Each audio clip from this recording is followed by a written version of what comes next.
I think that that's probably, for me, it's probably one of my biggest, it's one of my character defects I have to fight continuously. I want control.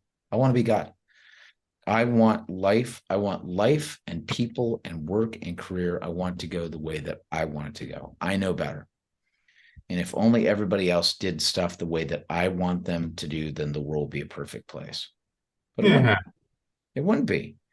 I'd be a terrible dictator, right?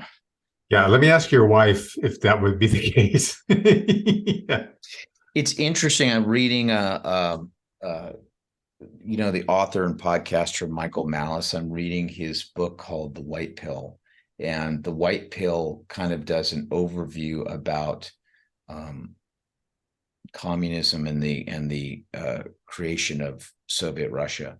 And I've just finished a section that talks about like Stalin and everything that was going on, and just this idea and just the madness of having one man that's at a top.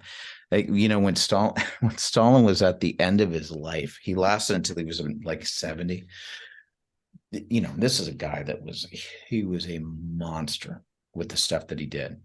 But he was so he drank and he smoked and he did all this stuff. And as his health started to deteriorate, he started believing that doctors were conspiring to kill him, even though they were trying to give him, hey, you need to rest. And they're trying to get me to rest because they want me out of power and they want to do all this stuff. In the very last couple of days in his life, he'd had a stroke. And when they tried to get the best doctors that they could to help him, all of the doctors that they needed to help give him the best care were all in prison under him. Like Surprise, surprise. they had to go to the doctors in prison and ask, like, we sort of have an important leader that might be going through something. If they had these symptoms, what would you do? And anyway, that was just a thing that came to my mind about, like, the madness of, and that's, and honestly, that's the nature of human corruption, which is a good reminder for me, is to go, no matter how well I think that the world would run, it would become monstrous, right? It's Sauron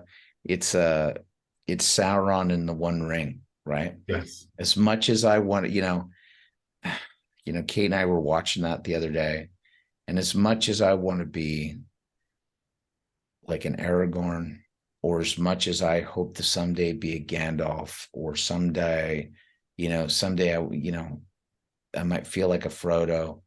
I'll tell you, I think that there's many days I'm more like a Boromir. I'm more like a guy that just is like, well, if we just had this ring, could you imagine what we could do with it? Yeah. And I think that there's that tendency in the human heart of like, yeah, but we could use this for good, Right. and that's a big, I strive to be an Aragorn, but I think, the world and flesh side of me has also got some Boromir in him too, that gets tempted. Even in that story, Frodo, who's gone all the way, even he can't throw the ring in the very end. Like, Yeah. even he gets turned, and he's a guy that's gone all the way to the end. It's not until we have Gollum come in and do his happy accident of stealing. But do you think we've put in enough nerd stuff? Have I put in enough communism? Have I put in enough communism and nerd stuff? You can always add a little bit more nerd stuff. It's always good with me. You gotta always add more stuff.